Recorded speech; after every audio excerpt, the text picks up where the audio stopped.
Hello students, in the last video I have discussed about the parallel plate capacitor and also I have discussed when it is partially filled, maybe. Yes, I have discussed these topics in the last video. Today I will discuss, आज जो हम topic discussion दे रहे हैं आपको वो ये है कि कैपेसिटर को जब हम चार्ज करते हैं तो क्या होता है, उसमें एनर्जी स्टोर होती है। यानी कि वो एनर्जी जो स्टोर होगी वो किस तरह की होती है, एज ए पोटेंशियल एनर्जी। तो how this potential energy can be calculated, today I will discuss. That means अगर हम किसी कैपेसिटर को चार्ज करेंगे यानी आवेशित करते हैं तो आवेशित करने में उसमें कितनी ऊर्जा संचित होगी इसके बारे में जानकारी पढ़ेंगे। तो देखिए ध्यान से, बहुत अच्छे समझ लीजिएगा। जैसे कि कोई कंडक्टर और कोई चालक होता है, उसको जब हम आवेशित करते हैं तो आवेशित करने में क्या होता है, हमें कुछ कार्य करना पड़ता है। जो हम कार्य करते हैं, हम क्या है, जो भी सोर्स हमारा होगा जिससे इसको चार्ज किया जा रहा होगा, इलेक्ट्रिक सोर्स होगा, तो सोर्स से जब इसको हम चार्ज कर रहे होंगे तो कुछ एनर्जी उसकी लॉस होती है सोर्स की। अब according to law of conservation of energy, अभी जो एनर्जी हमारा है, जो इलेक्ट्रिक सोर्स से हमारी मिल रही है, ये कहीं न कहीं दूसरे फॉर्म में क्या होगी, स्टोर होगी जाकर के। तो इस कैपेसिटर में यानी संधारित्र में जो एनर्जी स्टोर होगी वो किस फॉर्म में स्टोर होती है, एज ए पोटेंशियल एनर्जी, वैद्युत स्थिति ऊर्जा के रूप में क्या होती है, संचित होती है। अब आपको समझना ये है, पहली बात ये कि जब हम कैपेसिटर को चार्ज कर रहे हैं तो कार्य क्यों करना पड़ रहा है, पहले ये समझना है आपको। तो देखिए ध्यान से, जैसे मान लेते कोई कंडक्टर है, कोई भी कंडक्टर हमने सपोज कर ले लिया, हमारे कंडक्टर की है, ये पहले से इसमें कुछ भी चार्ज, कोई भी चार्ज नहीं है, कोई भी चार्ज नहीं, इसका मतलब इसका पोटेंशियल लिखा होगा 0 होगा। अब क्या होगा, सपोज करो इसको हमें 10 कूलाम चार्ज देना है, प्लस 10 कूलाम क्या करना है, इसको चार्ज ट्रांसफर करना है। तो क्या करते हैं कि हम इसको चार्ज भी 10 कूलाम में देना है, वो एट ए टाइम में देकर के हमें ये पता करना है कार्य कैसे होगा। तो हम इसको सूक्ष्म भाग इसका देंगे। मान लेते हैं इसको हमने 1 कूलाम दिया, तो 1 कूलाम देने में जो पहले कुछ इसमें था नहीं, तो शुरुआत दौर में आपको कोई भी कार्य नहीं करना पड़ेगा। तो इसमें लगभग कितना आ गया, 1 कूलाम चार्ज आ गया। इससे कुछ न कुछ पोटेंशियल लाइट होगा, मगर अब इसके बाद फिर अगला जब इसको हम चार्ज देंगे, और वो चार्ज का नेचर क्या है, सेम है। जैसा चार्ज मैंने इसको पॉजिटिव दिया था उसी तरह का चार्ज इसको हम फिर दे रहे हैं, तो फिर क्या होगा, रिपल्सन फोर्स काम करेगा। अगला जब हम पॉजिटिव चार्ज को ट्रांसफर करेंगे तो क्या होगा, फोर्स ऑफ रिपल्सन यानी वैद्युत प्रतिकर्षण बल काम करेगा। इसका मतलब ये है कि जब हम चालक को लगातार आवेश दे रहे होंगे तो हमें वैद्युत प्रतिकर्षण बल के विरुद्ध कार्य करना पड़ता है। और वास्तव में यही जो कार्य है, इस कार्य के लिए जो एनर्जी ले रहा है सोर्स, मतलब कैपेसिटर, वो कहां से ले रहा है, सोर्स से। और वो सोर्स जो एनर्जी ले रहा है वो वही कैपेसिटर में एनर्जी हमारी स्टोर हो रही है, और उसका फॉर्म क्या है, वैद्युत स्थिति ऊर्जा। तो इस वैद्युत स्थिति ऊर्जा के व्यंजक को हम लोग यहाँ पर डिस्कस करेंगे, उसका व्यंजक क्या होगा, और फिर उसी से संबंधित आगे हम और भी जानकारी देते हैं। तो जरा देखिए ध्यान से, जैसे मान लेते हैं कोई कैपेसिटर हमारा है ये,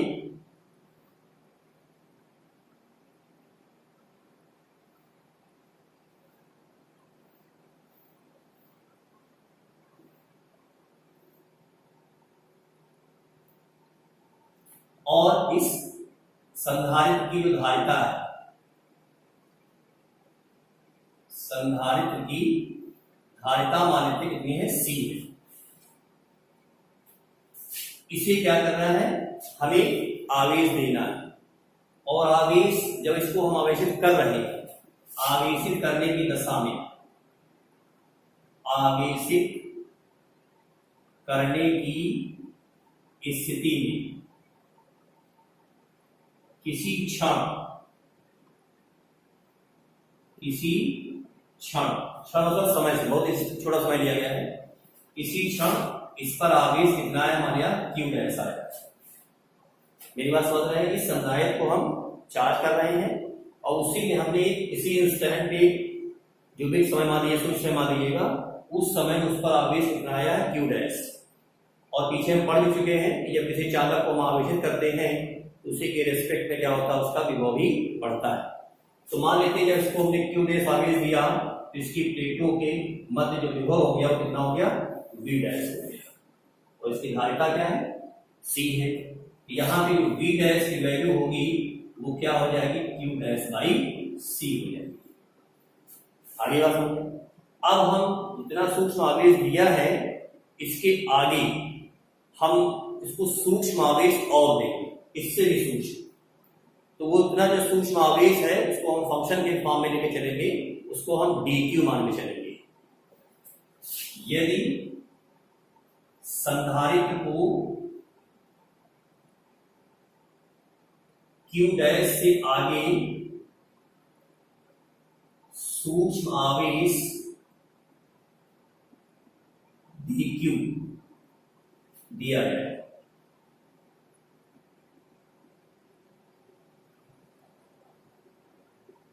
तो इस स्थिति में क्या होगा, जब हमने आपको बताया कि आवेश देंगे तो कुछ कार्य करना पड़ेगा, तो यहां पर ये जो सूक्ष्म आवेश जब देंगे हम इसको, तब भी हमें क्या होगा, कार्य करना पड़ेगा।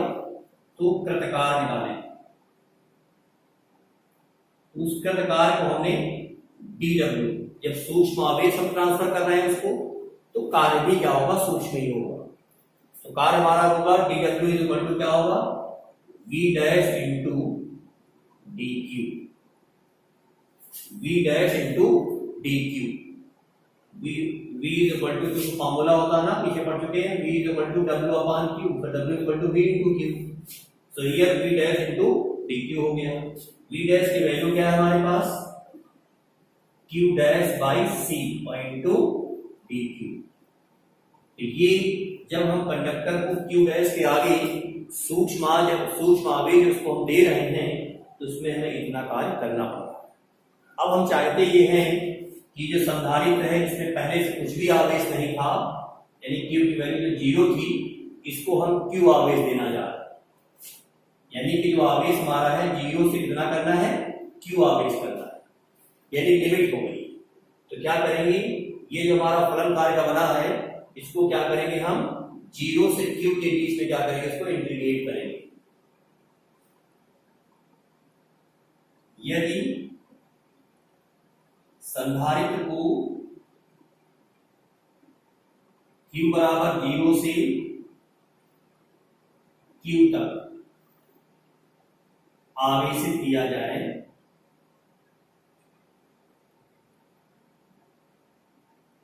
तो कृतकार, उसको हमने W कह दिया, जो रिक्वायर्ड क्वांटिटी है, इसको इंटीग्रेट करें और यहां 0 से Q, इसको रखेंगे dw। ये हो गया 0 से Q हो गया यहां पर, और dw की जो वैल्यू है हमारी क्या है, वो है Q dash by C into dq। अब क्या करना है आपको, इसको इंटीग्रेट करना पड़ेगा। तो ये जो C है तो आप बाहर ले लीजिएगा, इंटीग्रेशन 0 टू Q और ये Q डैश dq। इसको इंटीग्रेट करने मेरे ख्याल से आप लोगों ने पढ़ा भी होगा, integration of x dx that is x square by 2, यहाँ पावर 1 है ना। इसी प्रकार से यहां पर इसको जब करेंगे तो ये वैल्यू हमारे क्या मिलेगी, 1 अपॉन c, और ये हो जाएगा Q dash square by 2 and square bracket से लगाएंगे, और जो ये लिमिट हमारी है इसको राइट साइड में लेंगे। लिमिट में इंटीग्रेशन में ये लोअर लिमिट कहलाती है और ये अपर लिमिट कहलाती है। अब क्या होगा कि पहले हम अपर लिमिट यहां प्लेस करेंगे, उसके बाद लोअर लिमिट। जब प्लेस करेंगे तो आपको मिलेगा W is equal to 1 upon c, और ये 2 भी आप बाहर ले लीजिए, इसको 1 अपॉन 2c हो जाएगा, और यहां पे हो जाएगा आपका Q स्क्वायर और माइनस 0 हो जाएगा। तो इस हिसाब से जो हमारा कार्य निकला है वो निकला है W is equal to half Q²/C।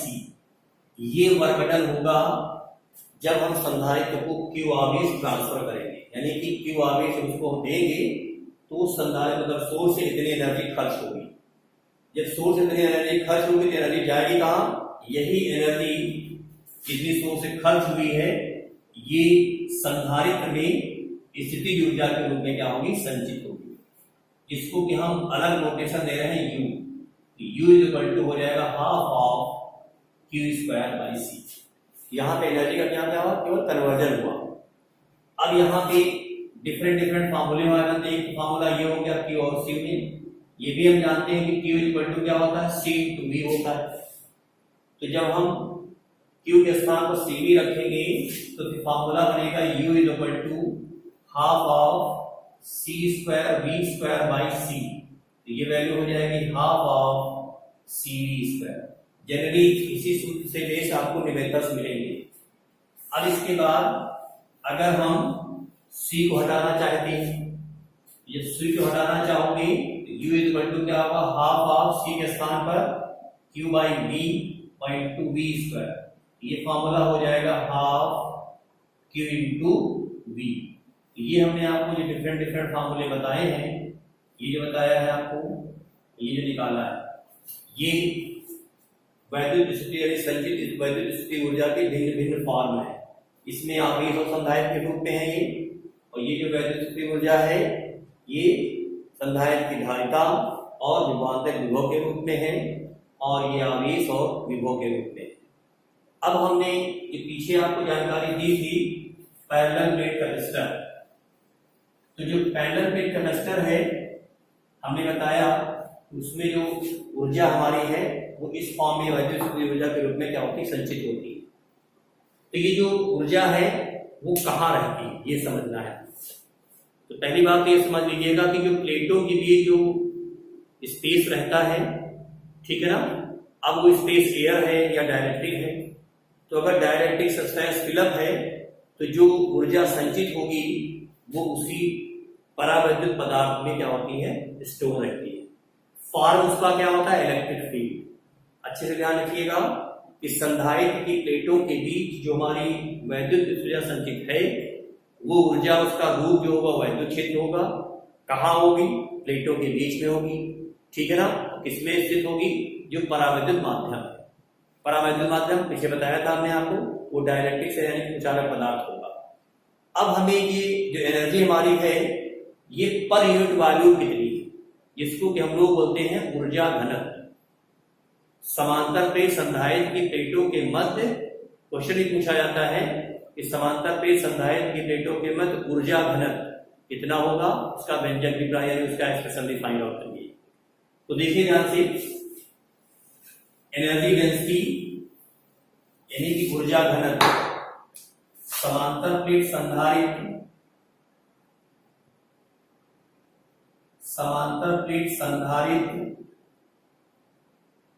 की प्लेटों के मध्य ऊर्जा घनत्व।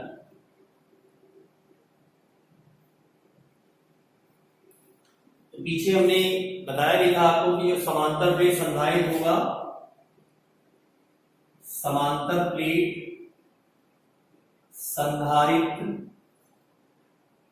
की धारिता जो C होती है उसका फॉर्मूला था हमारे पास K epsilon not A upon D। पीछे डिस्कस किया था मैंने। अब अगर संधारित्र की प्लेटों के मध्य विभवांतर हमारा क्या है? V है, और प्लेटों का सेपरेशन कितना है? D है। यदि प्लेटों के मध्य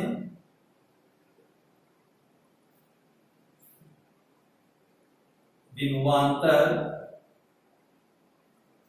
V व वैद्युत क्षेत्र E है, तो हम लोगों ने पढ़ा था E equal to V upon D। V equal to क्या होगा? E इंटू D, क्योंकि जो ऊर्जा का फॉर्म है वो वैद्युत क्षेत्र के रूप में होगा। अब हमें निकालनी ऊर्जा संधारित्र की प्लेटों के मध्य, संधारित्र की प्लेटों के मध्य संचित वैद्युत स्थिति ऊर्जा U equal to half of C D square. C क्या है? समांतर में संधारित्र की धारिता है, इसको प्लेस करेंगे 1/2। सी का मान रख दीजिएगा, सी की वैल्यू क्या है आपके पास कि एप्सिलॉन नॉट ए अपॉन डी, और v को फॉर्म हमने निकाला है आपको a इंटू डी, तो जहां v है वहां पे रखेंगे आप e इंटू डी और उसका स्क्वायर भी करना है आपको। तो जब इसको करेंगे तो ये हो जाएगा हाफ के epsilon not a upon D into E square into D square. तो ये d और ये d क्या हो जाएगा? कैंसिल हो जाएगा। तो ये हो जाएगा 1/2 के epsilon not a into E square और इंटू डी। जरा ध्यान से देखिएगा, ये जो वैल्यू a इंटू डी दे रखी है, a इंटू डी, ये क्या है आपका? प्लेटों के मध्य यानी प्लेटों का क्षेत्रफल a है और ये b है, सेपरेशन हो गया। तो a इंटू डी जो हमारा होगा वो क्या होगा? आयतन होगा। a इंटू डी क्या होगा? आयतन होगा। तो हमें चाहिए एकांक आयतन में संचित ऊर्जा। एकांक आयतन में,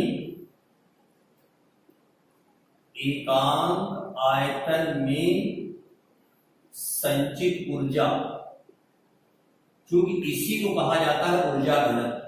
ये जो हमने वर्ड लिखा है कि ऊर्जा घनत्व, तो एकांक आयतन में संचित ऊर्जा जो है यही किसके बराबर है? ऊर्जा घनत्व के बराबर।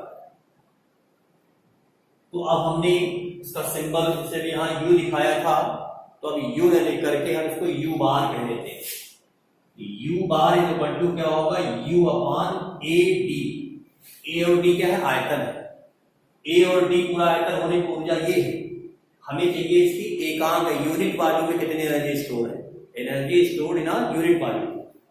U की वैल्यू हमारे पास क्या है? हाफ के epsilon naught A E square point two D upon A और डी। तो आप देखेंगे कि ए और डी क्या हो जाएगा? कैंसिल हो जाएगा। ये वैल्यू होगी हाफ के एप्सिलॉन नॉट ई स्क्वायर। तो आप देखें कि इस फार्मूले से भी जब आपको हम बता रहे थे आपको कि जो वैद्युत स्थितिज ऊर्जा संचित होती है उसका जो रूप है वो किसके रूप में है? वैद्युत क्षेत्र के रूप में है। देखिए इस एक्सप्रेशन में वैद्युत क्षेत्र केवल है और क्या है? डाइलेक्ट्रिक सब्सटेंस है।